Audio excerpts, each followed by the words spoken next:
Unleash the power of knowledge and connect with the heartbeat of the African diaspora. Download our African Diaspora News Channel app now on Google Play and Apple App Store. Stay informed with authentic and diverse perspectives, breaking news, and cultural insights. Immerse yourself in a community that celebrates unity, resilience, and progress. Experience the vibrancy of the diaspora at your fingertips. Don't miss out. Empower your perspective today. Search African Diaspora News Channel and join the conversation. Peace, family. My name is Vicki Dillard for African Diaspora News Channel. Thank you so much for tuning in.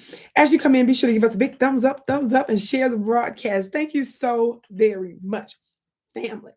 Certainly, you all are very aware of the extraordinary and potentially dangerous power dynamics that have been played, frankly, initiated by, in the most deleterious way, by the global North, which is really the United States, the West, Europe, and all of them folks, generally speaking, loosely speaking, versus the so-called global South, which is better called the global majority. Yes, this is important because we keep seeing these dynamics play out.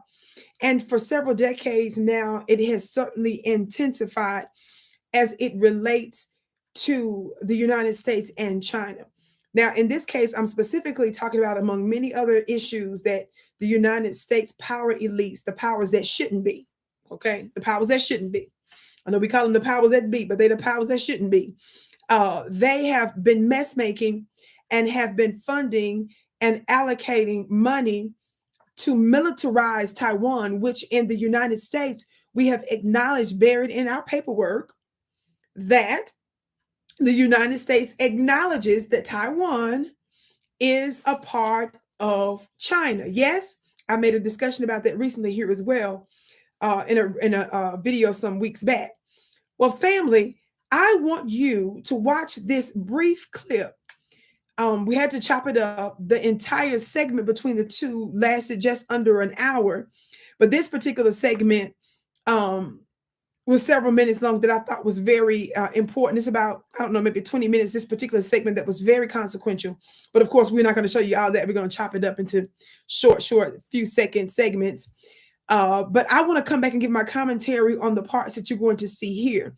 Guess who you're going to be listening to from this, what I'm calling really a debate, because the way it was set up, the questions that were asked, it was not just meant to be a discussion in a panel, beloved. Trust me, this was meant to be a debate. But this took place, believe it or not, sometime in about 2019, beloved. And this took place as what's known as the global, they were discussing the 2030 global order, but this was from the Arab Strategy Forum from 2019, discussing, y'all, exploring the international structure for 2030. Do you all see how the world leaders think? This was from 2019, and they were already discussing what's supposed to be taking place in 2030. Now, how many of you all know we're closer and closer and closer to 2030 now? So I want you to watch the play. You're listening to, beloved, believe it or not, former Vice President of the United States, also known as an absolute war hawk, and some have considered him to be an international criminal. Yes, indeed. Dick Cheney. Now, Dick Cheney has held multiple high-level positions in the United States, but of course, the highest level position he held was Vice President under George Bush. Yes? Well, his counter in this situation, Chinese diplomat, Mr. Zhaoxing, he's a former foreign minister, and as well as the former chair of the foreign affairs of the National People's Congress, which is obviously the PR of China. Yes, family, I want you to watch this dynamic clip. Your view about whether or not the two major powers will in fact be able to find one another and craft something which serves the vital interests of the United States on the one hand, accommodates China on the other, and secures peace and stability in the world at large. That was the expectation. As has become increasingly clear in recent years, these expectations have not been borne out, nor are they likely to anytime soon. To the contrary, the prevailing trends now appear to be running strongly in the opposite direction. China has grown richer, To be sure, by some estimates, the total size of its economy will soon exceed that of the United States. Far from liberalizing and relaxing its grip, however, in the past decade, the regime in Beijing has become more repressive and more militantly nationalistic. Instead of evolving into a mellow, satisfied status quo power, China has grown more assertive and is using its increasing economic clout and military power to challenge key aspects of the prevailing regional system and the larger international order. A world superpower. China will never try to be hegemonic. Just now you use the word and some other words, and that has nothing to do with the truth. You are talking about the new China's nationalism. I don't know where did you learn that. Maybe from some American biased journalists, but they are great politicians. So excuse me for being so candid. China, according to President Xi Jinping's idea, will always have the people at the center, will always believe in the principle of the people first. The people meaning not only the Chinese people, but also the people of the world at large. Try to be like a superpower, like the United States of America. And I hope our American friends will also know the basic or very simple principle. That is, history is the best teacher. According to what I learned from my American professors at the university, America, of the Northern American continent, used to be a colony of the UK, of the British Empire. And the American people suffered a lot. That's why there was the Independence War in 1776. I suppose some American politicians have forgotten their own history. Now people are talking a lot about the trade war between the US and China. They forgot about the trade war with the former rulers, the British colonialists. You forgot what happened in 1776 in Boston. You forgot about the incident of the tea pouring event. And that thing led to the Independence War. And after 8 years of fighting, America came into being to invade the Korean Peninsula. And you made a lot of trouble in the Middle East and around the Arab world. You tried to sow discord among peace-loving countries.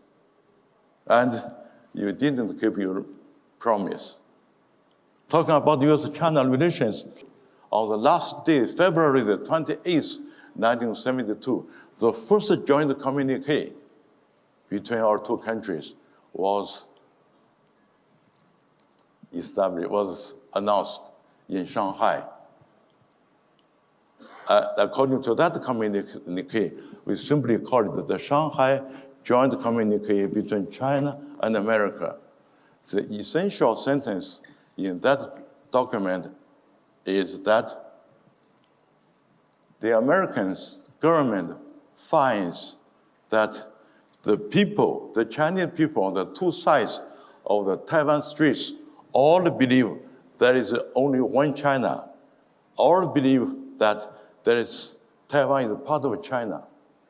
The American government does not challenge this position. This is a very important sentence in the first joint communique between our two countries. But I'm afraid, sir, have you ever read that? Have you ever read it? I suspect he has.